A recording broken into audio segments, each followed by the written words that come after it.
Good afternoon, and welcome to the City Club of Cleveland. My name is Don Cairns. I'm a former president of the City Club Forum Foundation. It is my pleasure today to welcome back to the City Club of Cleveland David M. Walker. Earlier in his career, he was Comptroller General of the United States and head of the United States Government Accountability Office. In short, he was Uncle Sam's auditor. But he's here today as founder and CEO of the Come Back America initiative. David Walker was born in Birmingham, Alabama, and his academic work includes a bachelor's degree from Jacksonville University in Jacksonville, Florida, a senior executive certificate from Harvard's John F. Kennedy School of Government, and 4 honorary doctorates. Mr. Walker was appointed by President Bill Clinton in 1998 to the position of Comptroller General and head of the GAO. His tenure spanned Democratic and Republican administrations. As leader of the GAO, Mr. Walker managed a staff of over 3,000 employees and a budget of nearly $500 million. It takes a lot to check up on the government, doesn't it? In 2007, he led a fiscal wake-up tour where he traveled the country warning of the impending financial crisis. During that tour, he pointed to health care and Social Security as 2 financial burdens that could cripple our nation's economy. This was in 2007, 1 year before the global financial crisis and 3 years before President Obama would propose sweeping changes to our country's health care system, changes I'm sure Mr. Walker would like to discuss. He left the GAO in March of 2008 to head the Peterson Foundation, and while there served as the subject of critically acclaimed documentary IOUSA. This documentary followed him and several other national figures, including Warren Buffett, Alan Greenspan, and Paul Volcker, as they held town hall meetings around the country to discuss the shape and impact of United States debt. Mr. Walker started the Come Back America initiative in 2010, and while there, he leads an effort to promote fiscal responsibility and sustainability by engaging the public and working with policymakers from both parties to achieve solutions to America's federal, state, and local fiscal imbalance, which is what he is doing here. Please give a warm City Club welcome to David Walker.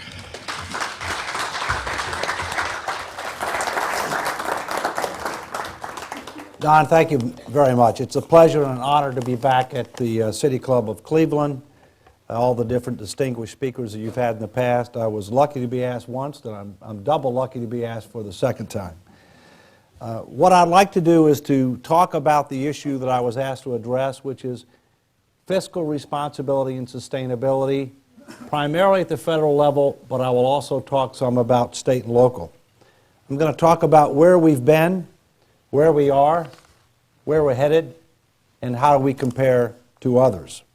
I'll talk about some key dates, some key numbers, some of the challenges we face, and what are some of the things that we need to do to successfully meet those challenges. There are economic, fiscal, competitiveness, and moral implications associated with these key issues, and I'll try to touch on each. But let me start first with some key dates.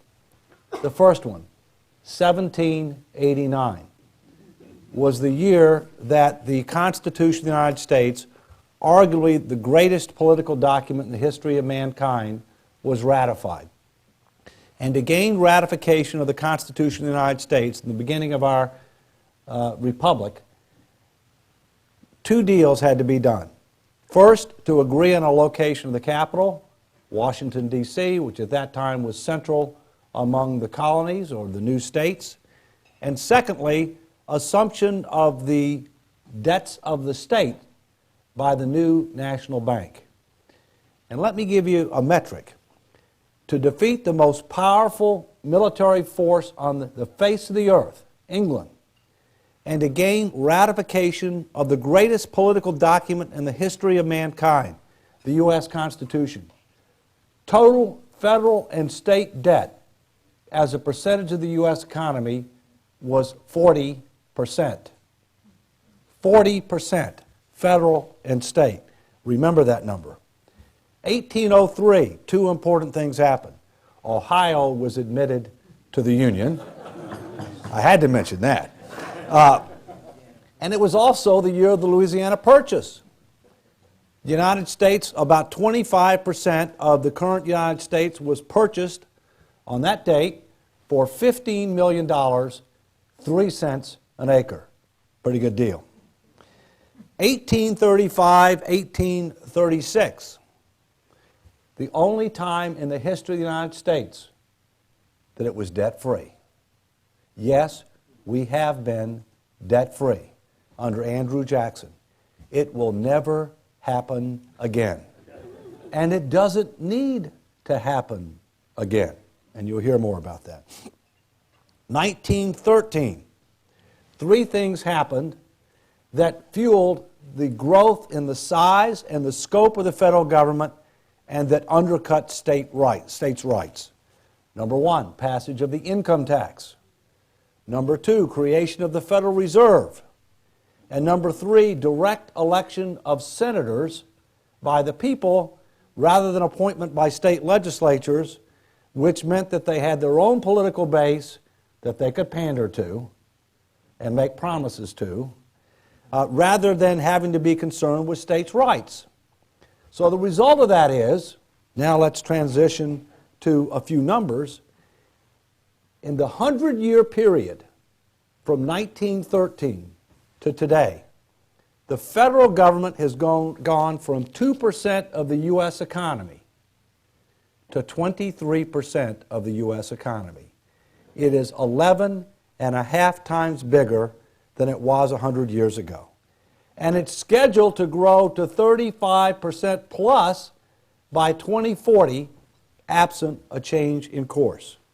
And if you added state and local government, government would be over 50% of the U.S. economy by 2040, absent a change in course. That can't happen. It won't happen. Not because I'm an anti-government person. I'm not.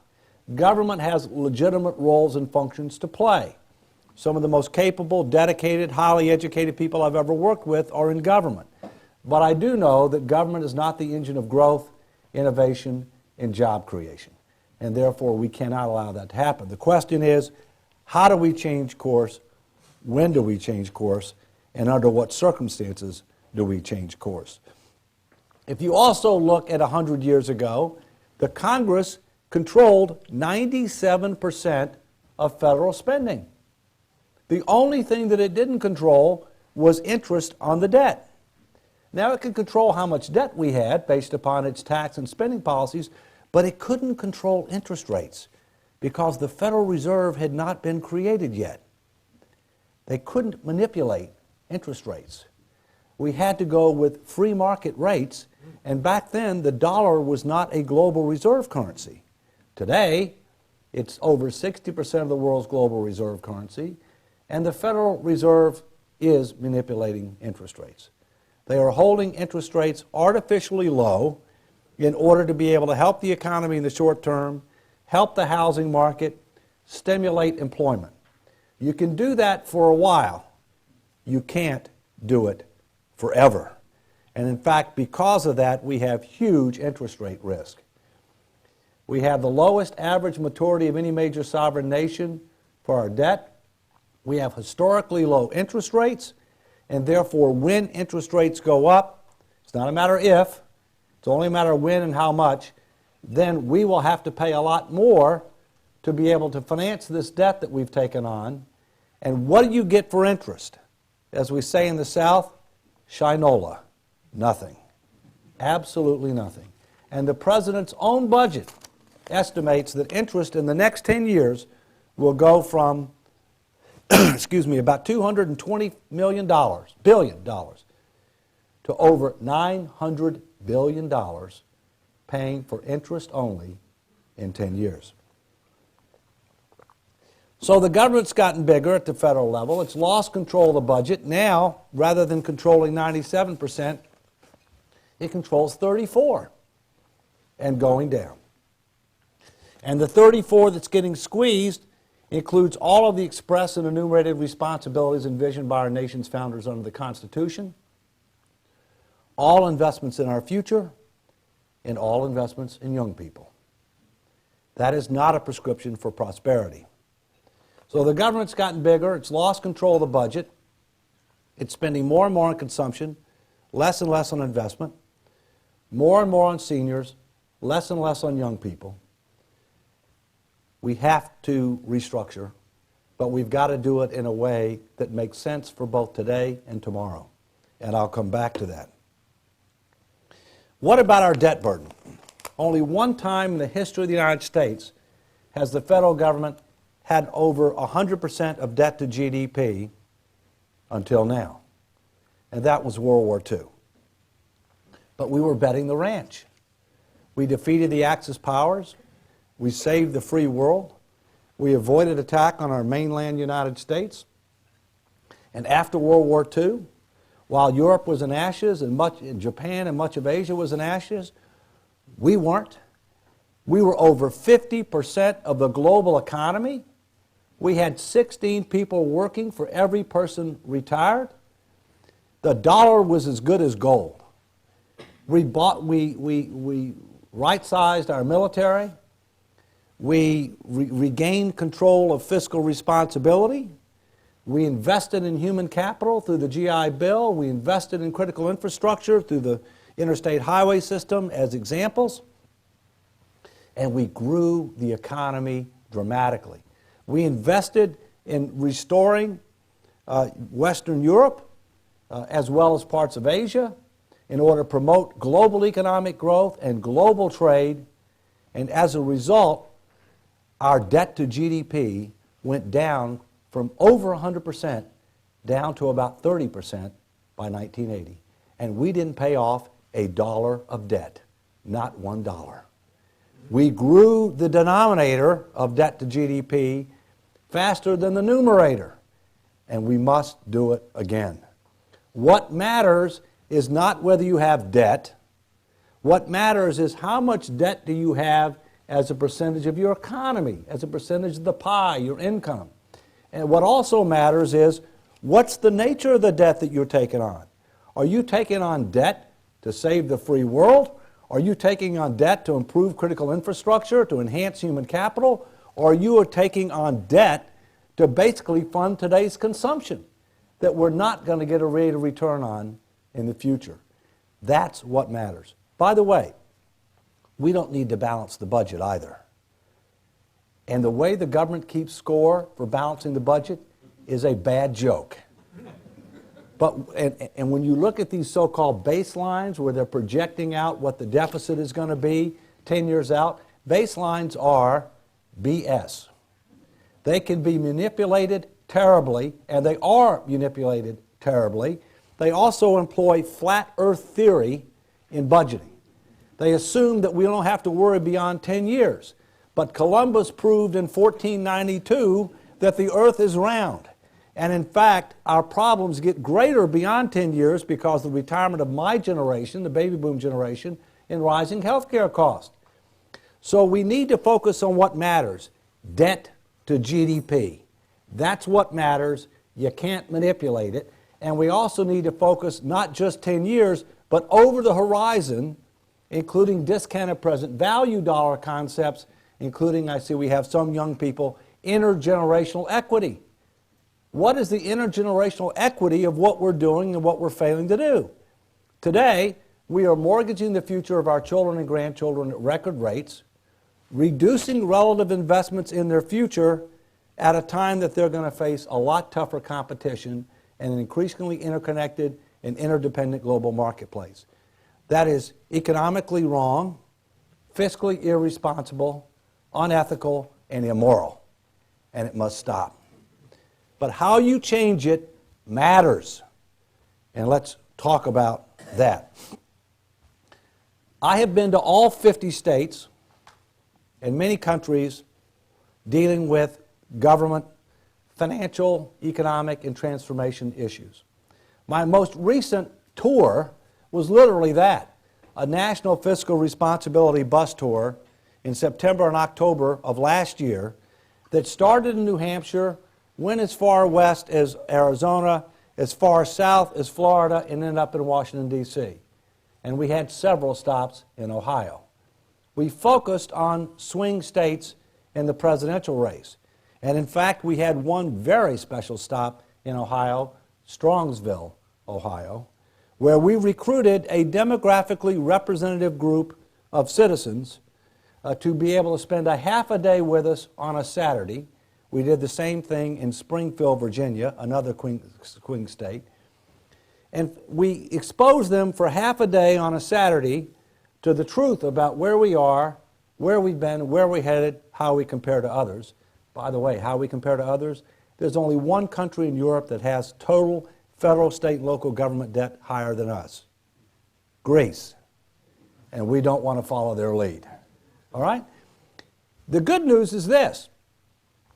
After stating the facts, speaking the truth, talking about the tough choices, 97% of a representative group of voters in both Ohio and Virginia, meaning age, race, gender, income, political affiliation, agreed that putting our nation's finances in order should be a top priority of the President and the Congress. However, only 8% had confidence that we would make real progress in 2013. I hope they're wrong. I'll come back to that. 92% agreed on a set of 6 principles to guide a so-called grand fiscal bargain. 92%. 85% believed that it would take a combination of spending reductions and additional revenues, weighted about 2 to 3 to 1 spending to revenues, phased in over time to be able to get the job done. And then we exposed them to specific illustrative reforms in 8 areas, which I'll take questions on later. How do we change our budget system to regain control of the budget? How do we reform Social Security to make it solvent, sustainable, secure, and more savings-oriented? How do we rationalize our health care promises and get control of health care cost? What do we do about Medicare and Medicaid? How can we cut defense and other discretionary spending without compromising our national security and shredding our social safety net? How do we reform our tax system to make it simpler, fairer, more competitive, more equitable, and to generate enough revenue to pay our bills and deliver on the promises we intend to keep? How do we reform government to make it more economical, efficient, effective, and respected? And last but certainly not least, how do we take our dysfunctional democracy and how do we make our republic more representative of and responsive to the public? Because it isn't today.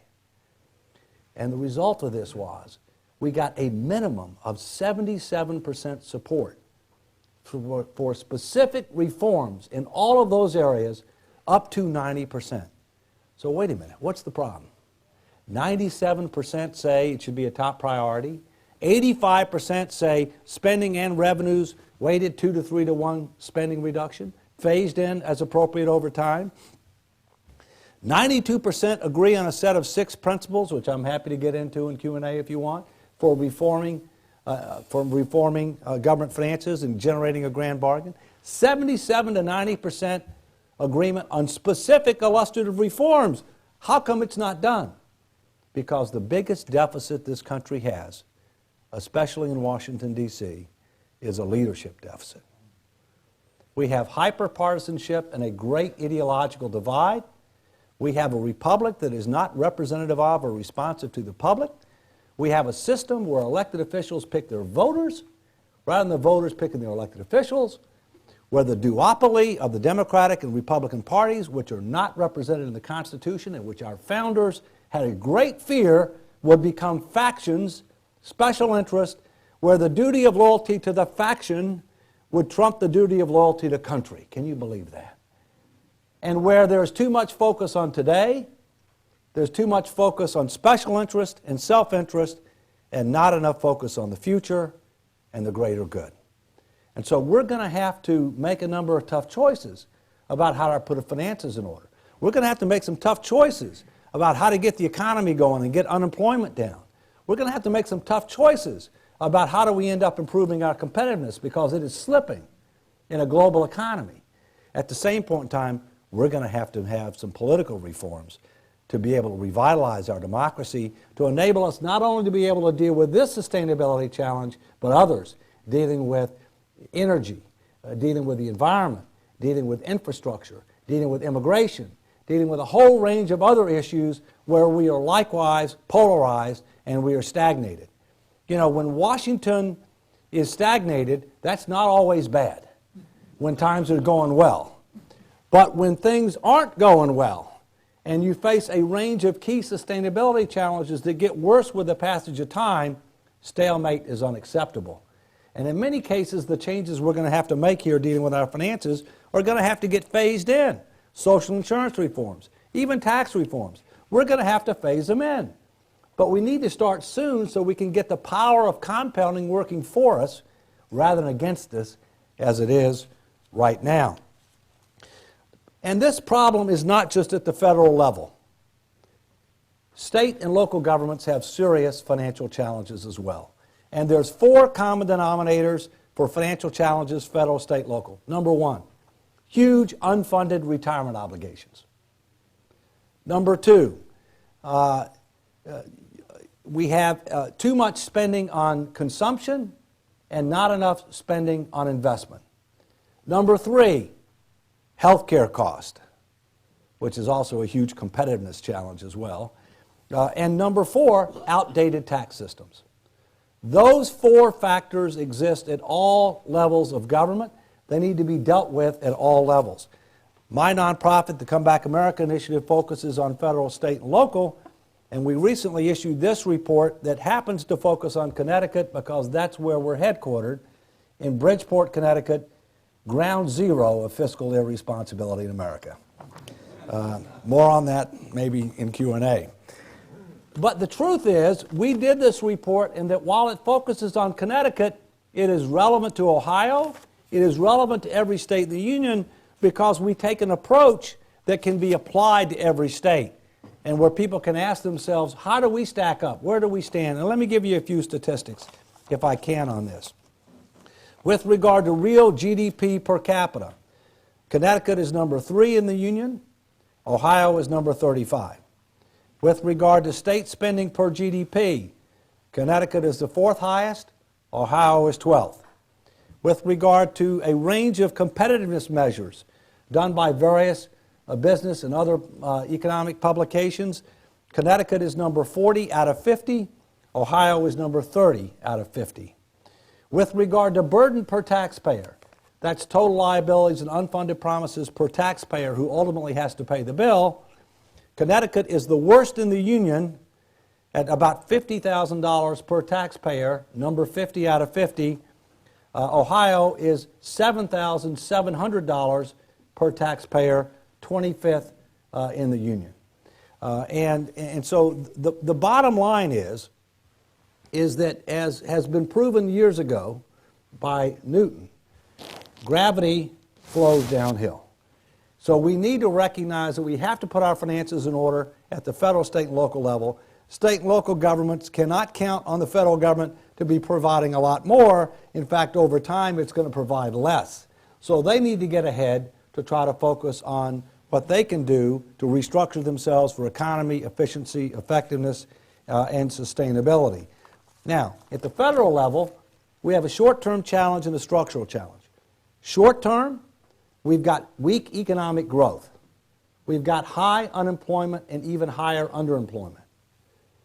We have a deteriorating critical infrastructure and a variety of other short-term challenges.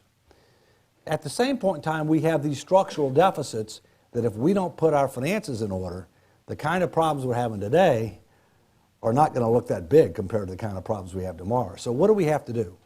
We have to address both. We have to be able to make some targeted critical investments in infrastructure. We have to take some steps to try to get the economy growing faster, to deal with unemployment and underemployment. And that's okay if it's properly designed and effectively implemented, even if it serves to exacerbate the short-term deficits, if it's coupled with a clear, credible, concrete, and enforceable plan to be able to get debt as a percentage of the economy down to a reasonable and sustainable level over over the next 10 to 15 years. That's what we have to do. We have to do both, because it's imprudent not to do both, and it's not politically feasible to try to do one or the other because of the breakdown in Washington, D.C. The good news is the people are ahead of the politicians. They get it. They know you can't spend hundreds of billions or $1 trillion or more than you take in every year, charge it to the credit card, self-deal in your own debt, and not expect to have a day of reckoning. They've adjusted their behavior. They're no longer following the bad example of the federal government. But now it's time to make changes in government. We need to do it at the federal, we need to do it at the state, we need to do it at the local level, and we need to do it sooner rather than later. Yes, we can solve this problem. But to solve this kind of problem, it takes extraordinary leadership. At the federal level, it's from the president. At the state level, it's from the governor. And at the local level, it's from the head of the county commission, the mayor, whatever the appropriate is. A lot of people have to be involved, but a conditioned precedent is the chief executive officer at whatever level of government has to be able to state the facts, speak the truth with regard to where we are, where we're headed, how we're compared to others, and to provide a framework of vision and values that can bring people together rather than divide people apart to solve this problem. It is solvable, but to solve it, we have to get more leadership from the top, and we have to get the people pressuring their politicians to start making tough choices, to make the political price of doing nothing, which they become very adept at, greater than the political price of making some tough choices that will be phased in over time that will help create a better tomorrow. Last thing on recent actions.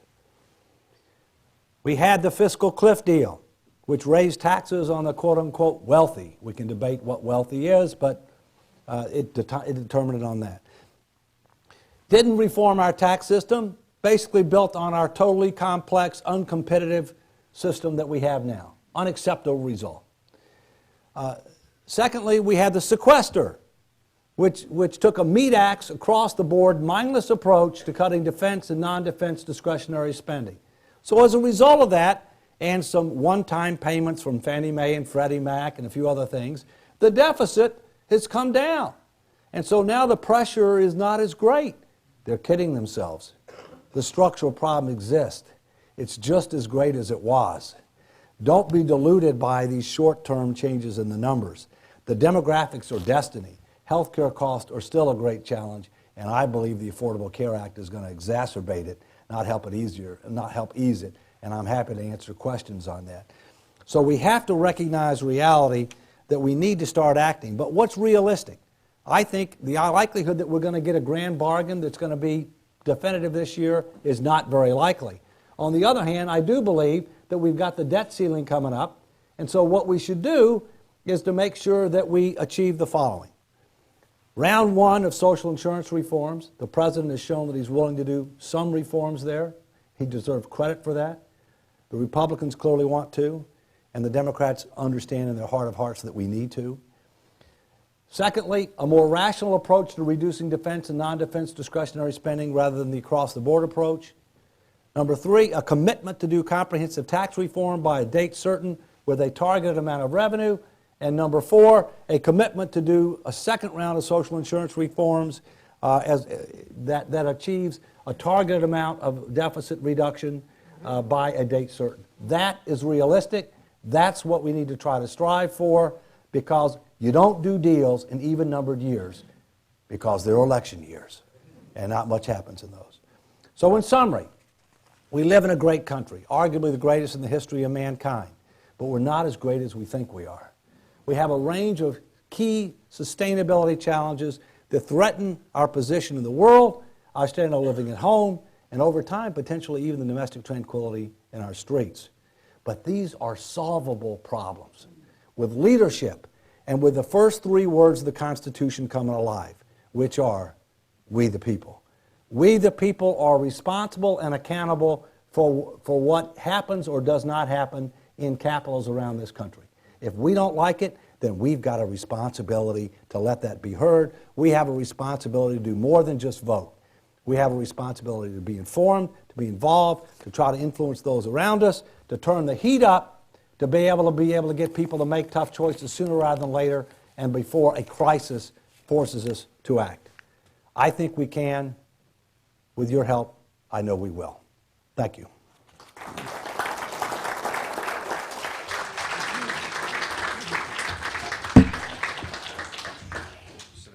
I will. Today at the City Club of Cleveland, we are listening to a Friday forum featuring David Walker, co-founder of the Comeback America initiative. We will return to our speaker momentarily for our traditional City Club questions. Please formulate your questions now, and I remind you that your questions should be brief and to the point. We welcome all of you here and those listening to WCPN 90.3 FM, WCLV, WTAM, or one of the many radio stations across the country. Our television broadcast partners are WVIZ, PBS, IdeaStream. Television broadcasts of the City Club are made possible by Cleveland State University and PNC, and we thank you. Our live webcast is supported by the University of Akron. Next Friday, May 24, the City Club will host Sandy Cutler, Chairman and CEO of Eaton Corporation, and a member of the Campaign to Fix the Debt's National CEO Council and Steering Committee. On June 7, the City Club will welcome Steve Millard, President and Executive Director of the Council for Smaller Enterprises. For more information about our upcoming forums, please refer to the website cityclub.org. If you wish to make reservations for upcoming programs or order a CD or DVD of today's program, please call the club at 216-621-0082 or 888-223-6786 or accesscityclub.org. David Walker appears today as part of the Bolton Annual Forum on National Politics, made possible by a special gift from the Payne Fund in memory of three members of the Bolton family who served in the United States Congress: Chester C. Bolton, Francis P. Bolton, and Oliver P. Bolton. We thank you, Payne Fund. Now we would like to return to our speaker for our traditional City Club Q&A period. We welcome questions from everyone, members and guests alike. Holding the microphone today is Carrie Miller, our program director, and we're ready for the first question, please. Thank you very much for your comments today. Very much appreciated. Your comment that the American people are ahead on these issues is the one I would raise a question about. In every poll and survey I have seen where people are asked, what will you give up in order to achieve these items, the answer overwhelmingly is nothing. How do you achieve it? How do you force it? And then how do you avoid social chaos? Well, first, let me clarify what I mean. The American people are ahead when they're told the truth, the whole truth, and nothing but the truth, which rarely happens from a politician. The people aren't told the truth. They're told half-truths, they're slanted. You still have people that say that we don't have a problem with Social Security. You have some people that say that we don't have a debt problem.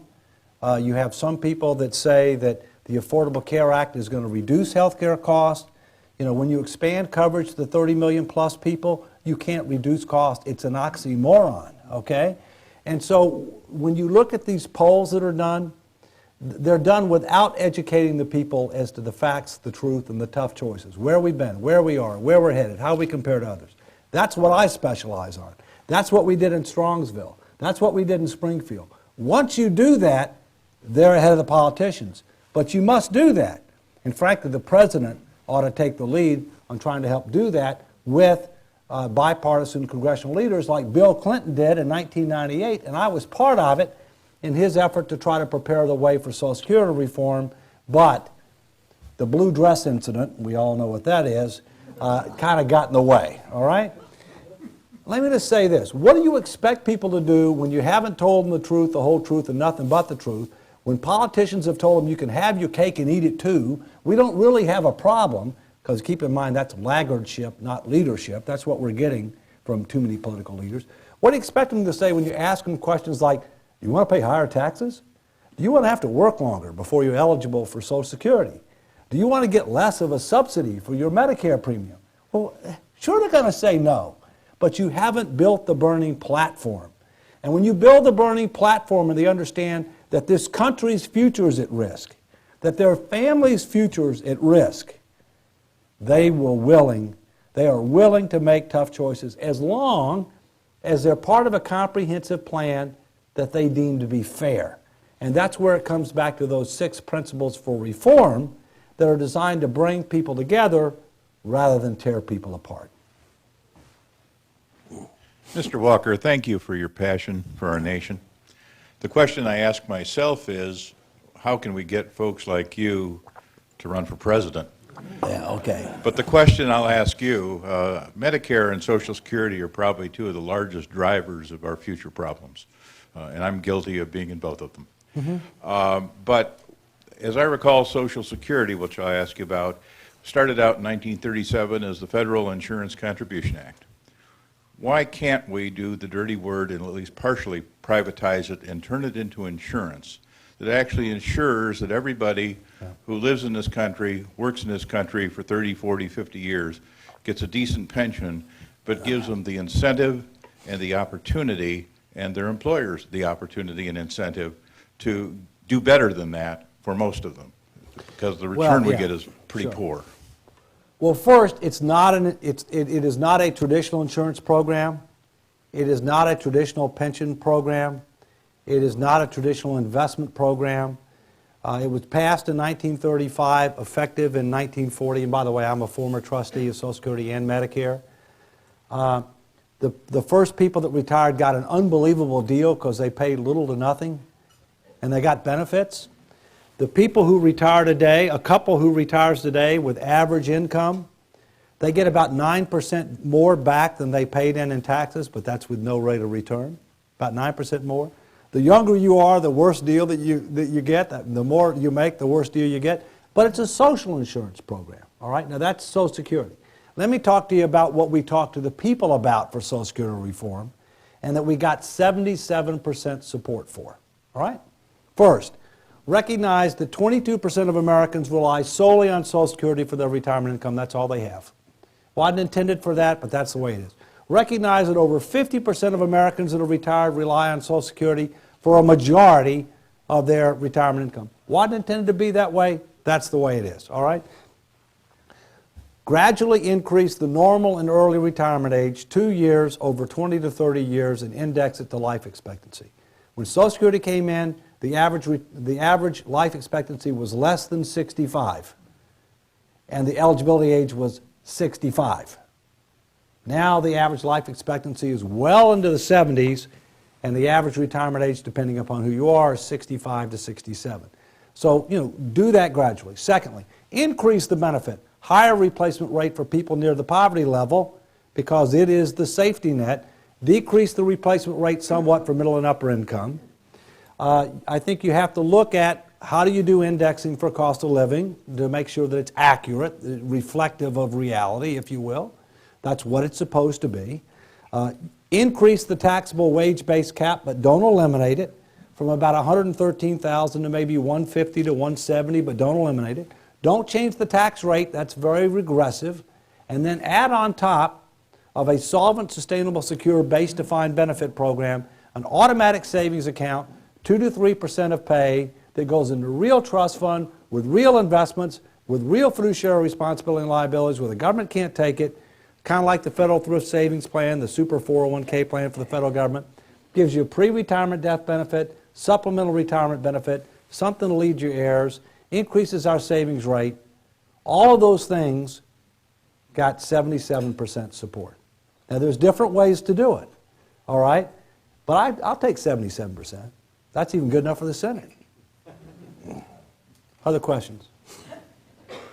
Good afternoon, Mr. Walker. Thank you very much for your commentary. I enjoyed it. My name is Michelle, and I have a question, and that question is, What role does the president's health care plan play in getting us out or putting us further in a state of debt? In other words, is Yeah. the president's health care plan a net positive or a net negative in your mind? And if it All is a right. net negative, then what else can we do because the state of health care in the United States is somewhat lacking? Yes. First, there are positives and negatives to the Affordable Care Act. The positives are, to the extent that you can cover 30 million people who aren't covered, that's a desirable thing to do. The positives are there are certain aspects of the plan that are designed to move more towards paying for outcomes rather than for activities. That's a positive thing. We need to do that. But the idea that this is going to save us money, I think, is fundamentally wrong. When we passed the Affordable Care Act, we significantly increased spending and significantly increased taxes. In addition, when the chief actuary of Medicare, who is a professional, was required to estimate the impact on Medicare, he estimated that it would cost, I'm glad you're sitting down, $10 trillion more in discounted present value dollars more than the politicians claimed. All right? 10 trillion more. All right? The truth is, this country has way overpromised on health care. Way overpromised. We need some level of universal health care in this country that's appropriate, affordable, and sustainable, that focuses on broad-based societal needs that we can meet and keep and sustain over time, not unlimited individual wants. Human nature being what it is, everybody wants as much as they can get as long as somebody else will pay for it. And you have to keep in mind that deficits represent deferred taxes that somebody's going to have to pay for the next generation, absent a change in course. So I think we have to rationalize our health care promises. We need to be able to focus on preventative, wellness, and catastrophic protection for the entire population. The government's always going to do more for the poor and the indigent and for veterans. That's understandable. But it tends to want to promise the moon and the stars to everybody. It's done that for Medicare. Do you realize that Medicare's two voluntary programs, B and D, physician, outpatient, prescription drugs, that, 95% of people get a 75% taxpayer subsidy for their premium, irrespective of their income and wealth. Government hasn't learned the difference between universal opportunity and universal subsidy. You need to provide universal opportunity, but you shouldn't be making promises you can't keep. We also have to have a budget for what we spend on health care. We're the only major industrialized nation that doesn't have a budget for what it spends on health care. Nobody else is dumb enough to do that. We have to pay more on outcomes rather than activities. All right? We have to change our tax system with regard to health care, a variety of other things.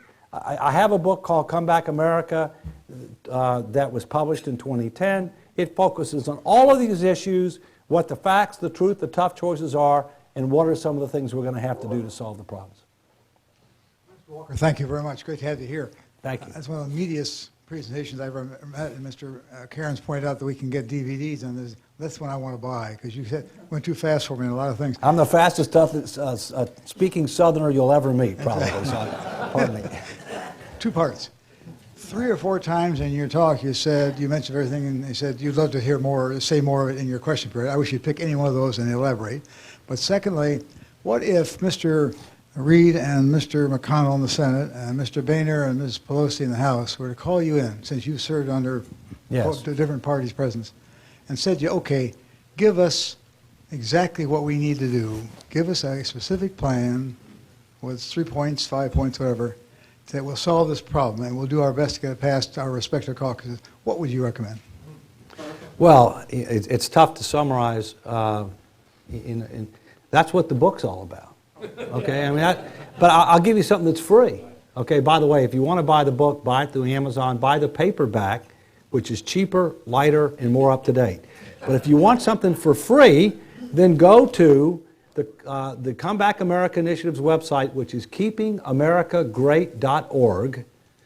A wealth of information, but if you can look at one thing related to the question, look at the Restoring Fiscal Sanity report that was issued in July of 2011 that basically provided a framework for restoring fiscal sanity.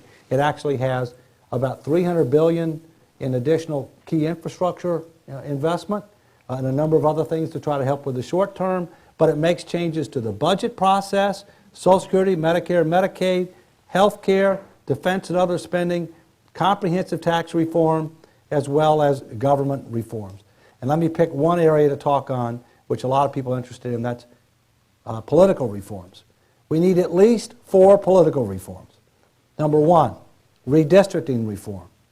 The objective of redistricting should be to maximize, thank you, to maximize the number of competitive districts consistent with the Voting Rights Act, not to minimize the number of competitive districts. Right now, it's estimated there are only 35 competitive districts out of 435, which means that everything's decided the primaries, where you have much lower turnout, where independents like me are locked out in many states, where the wingnuts turn out in disproportionate numbers, far right, far left, and then we come in the general election and say, this is what we got to choose from? Who picked this? The duopoly picked this. And the duopoly is not in the Constitution and not representing a variety, a majority of the American people. So first, redistricting reform. Secondly, integrated and open primaries. You can be a Republican, you can be a Democrat, you can be whatever you want. I'm an independent. You get rid of Democratic primaries, you get rid of Republican primaries, they can endorse candidates, they can raise money for candidates, they can provide ground troops. You have one integrated open primary, everybody can vote, the top 2 vote getters run off in the general election. You need campaign financial reform, including more timely and full disclosure for all contributions, and ultimately we're going to need a constitutional amendment dealing with the free speech issue. I'll give you a novel idea, that the only people that contribute to campaigns are people who can vote. Novel idea. Newsflash, corporations and unions can't vote. And fourth, last but not least, we need 12 to 18-year term limits. Having career politicians is not in the interest of our country in the same job. The founders never intended it. But they have to be long enough. They can't be like the states. The states have too short. And you turn the power over to the staff. You get people thinking about their next job rather than doing their current job. So they've got to be longer at the federal level than they are at the state and local level. But ultimately, the founders wanted people who had a real job in the real world to come into elective office for a short to medium period of time and then to return to the real world. Today, all too frequently, and there are exceptions, we get people who may or may not have had a real job, they get elected, they don't have a real job, they want to keep it for life. And they go to Washington, which is the la-la land of the East, okay? They only spend half of the Monday through Friday work days there. They get a week off for every federal holiday, a 2-week spring break, a month off in August, and a couple of months off in election years, 2 to 3 months off, during the fall or the early winter in election years. Any of you get any of this deal? They spend half of their time raising money, and that's not in the Constitution. Nothing about them raising money is in the Constitution. We've got to deal with reality. If we want to keep America great, if we want our future to be better than our past, we can't just put our finances in order. We've got to revitalize our democracy. And we've got to have a republic that is representative of and responsive to the public.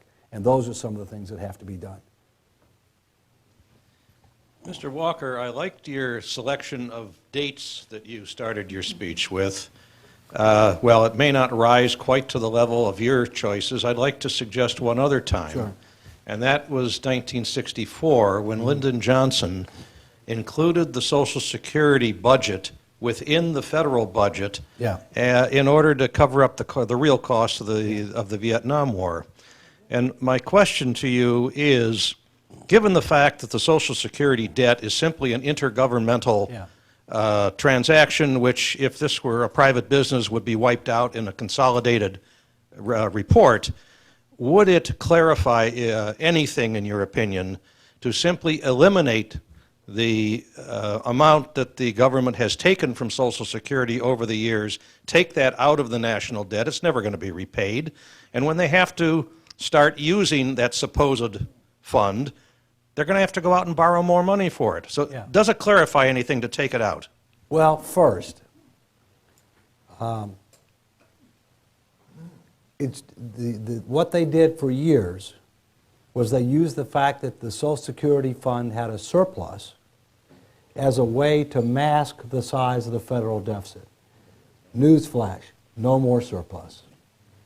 Starting in 2010, Social Security has been running a deficit, and it's projected to run an increasing deficit forever, based on where we are now. So the jig is up, all right? Right now, we've got about $4.9 trillion in government bonds, mainly Social Security and Medicare, but some other ones, that are backed by the full faith and credit of the U.S. government, guaranteed as the principal and interest. And by the way, I think guaranteed by the 14th Amendment to the Constitution. So I actually think what they ought to be doing is they ought to show it as a liability, because I think it is a liability, okay? And they ought to consider it when we're talking about debt to GDP, all right, which the economists tend not to want to consider. And by the way, it is eliminated right now in accounting and reporting, in the consolidated financial reporting. It's eliminated. I think that's wrong. I don't think it ought to be eliminated. I think it ought to be there. The government took the people's money for an intended purpose, to be able to use for its intended purpose, and there was an exchange transaction there. They used it for something else, and I think they need to honor those bonds, and I think they're obligated to under the Constitution to honor it. Keep in mind, in government, they use words that don't mean the same thing as in the real world. Words like trust fund. In government, trust funds, you can't trust them, they're not funded.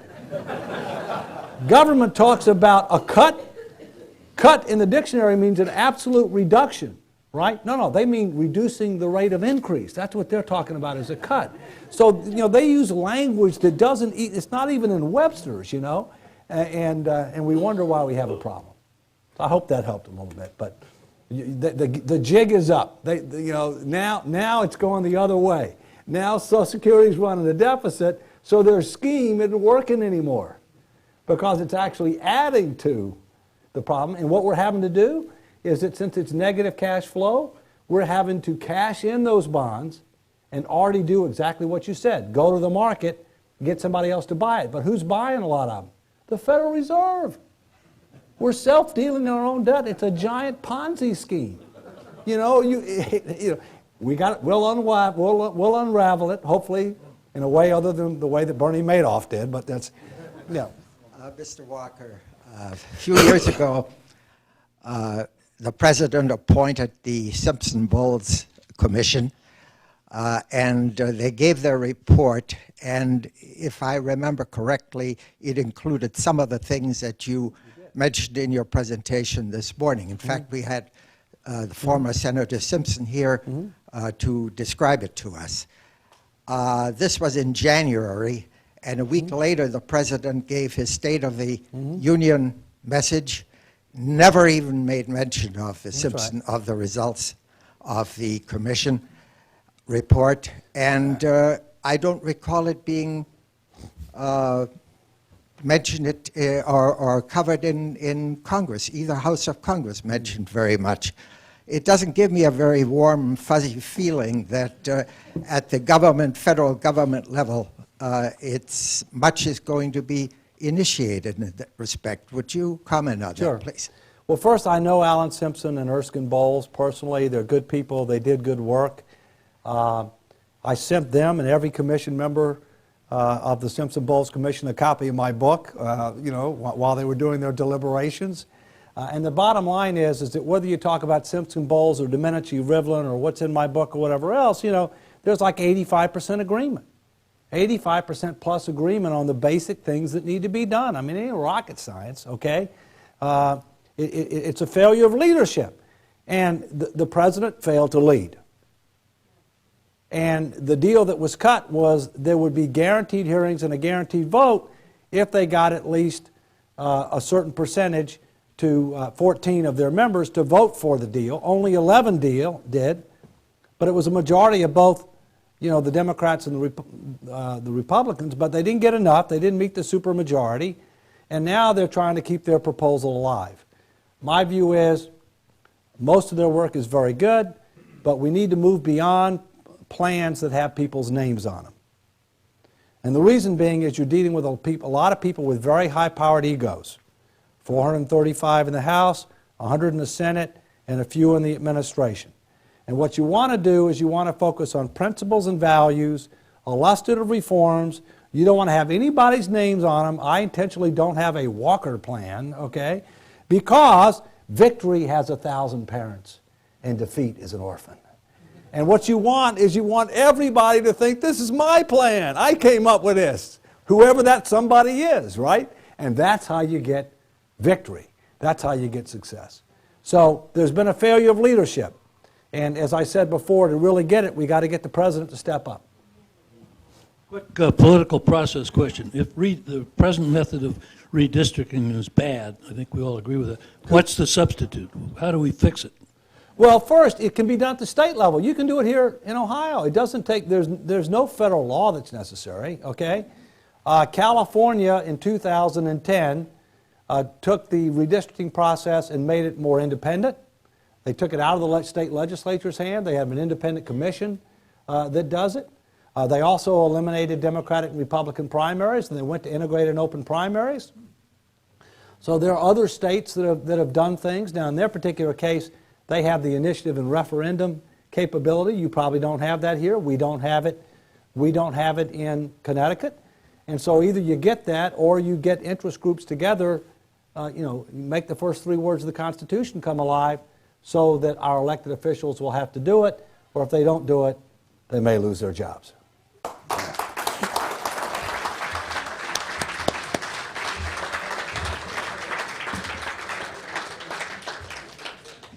Today at the City Club of Cleveland, we have been listening to a Friday forum featuring David M. Walker, founder and CEO of the Comeback America Initiative. We, the people of the City Club, thank you, Mr. Walker. We thank you, ladies and gentlemen. This program is